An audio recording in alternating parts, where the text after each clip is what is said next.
25 values. Last TANGO, where nothing is in its place, lies disorder, where in the desired place there is nothing, lies order. Panic on the part of university administrators at the idea that diplomas will be awarded without a real work counterpart, without an equivalence in knowledge. This panic is not that of political subversion, it is that of seeing value become dissociated from its contents and begin to function alone, according to its very form. The values of the university, diplomas, etc., will proliferate and continue to circulate, a bit like floating capital or Eurodollars. They will spiral without referential criteria, completely devalorized in the end, but that is unimportant. Their circulation alone is enough to create a social horizon of value, and the ghostly presence of the phantom value will only be greater, even when its reference point, its use value, its exchange value, the academic workforce that the university recoups, is lost. Terror of value without equivalence. This situation only appears to be new.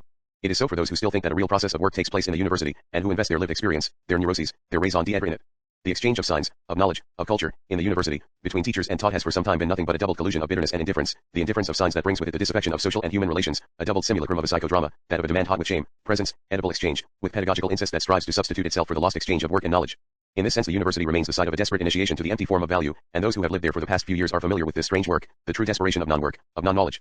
Because current generations still dream of reading, of learning, of competing, but their heart isn't in it, as a whole, the ascetic cultural mentality has run body and possessions together. This is why the strike no longer means anything *L. It is also why we were trapped. We trapped ourselves, after 1968, into giving diplomas to everybody. Subversion? Not at all. Once again, we were the promoters of the advanced form, of the pure form of value, diplomas without work. The system does not want any more diplomas, but it wants that, operational values in the void, and we were the ones who inaugurated it, with the illusion of doing the opposite. The students' distress at having diplomas conferred on them for no work compliments and is equal to that of the teachers. It is more secret and more insidious than the traditional anguish of failure or of receiving worthless diplomas. No risk insurance on the diploma, which empties the vicissitudes of knowledge and selection of content, is hard to bear.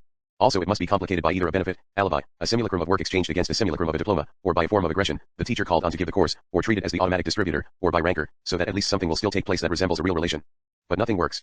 Even the domestic squabbles between teachers and students, which today make up a great part of their exchanges, are nothing but the recollection of, and a kind of nostalgia for a violence or a complicity that heretofore made them enemies or united them around a stake of knowledge or a political stake. The hard law of value, the law set in stone, when it abandons us, what sadness, what panic. This is why there are still good days left to fascist and authoritarian methods, because they revive something of the violence necessary to life, whether suffered or inflicted. The violence of ritual, the violence of work, the violence of knowledge, the violence of blood, the violence of power and of the political is good. It is clear, luminous, the relations of force, contradictions, exploitation, repression. This is lacking today, and the need for it makes itself felt. The teacher's reinvestment of his power through free speech, the self-management of the group and other modern nonsense, it is still all a game, for example, in the university, but the entire political sphere is articulated in the same way. No one is fooled.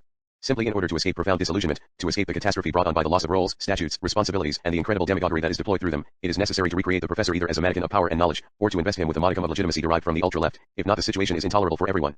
It is based on this compromise, artificial figuration of the teacher, equivocal complicity on the part of the student, it is based on this phantom scenario of pedagogy that things continue and this time can last indefinitely. Because there is an end to value and to work, there is none to the simulacrum of value and of work. The universe of simulation is transreal and transmite, no test of reality will come to put an end to it, except the total collapse and slippage of the terrain, which remains our most foolish hope. Note 1. Moreover, contemporary strikes naturally take on the same qualities as work, the same suspension, the same weight, the same absence of objectives, the same allergy to decisions, the same turning round of power, the same morning of energy, the same undefined circularity in today's strike as in yesterday's work, the same situation in the counter-institution as in the institution, the contagion grows, the circle is closed, after that it will be necessary to emerge elsewhere. Or, rather, the opposite, take this impasse itself as the basic situation, turn the indecision and the absence of an objective into an offensive situation, a strategy.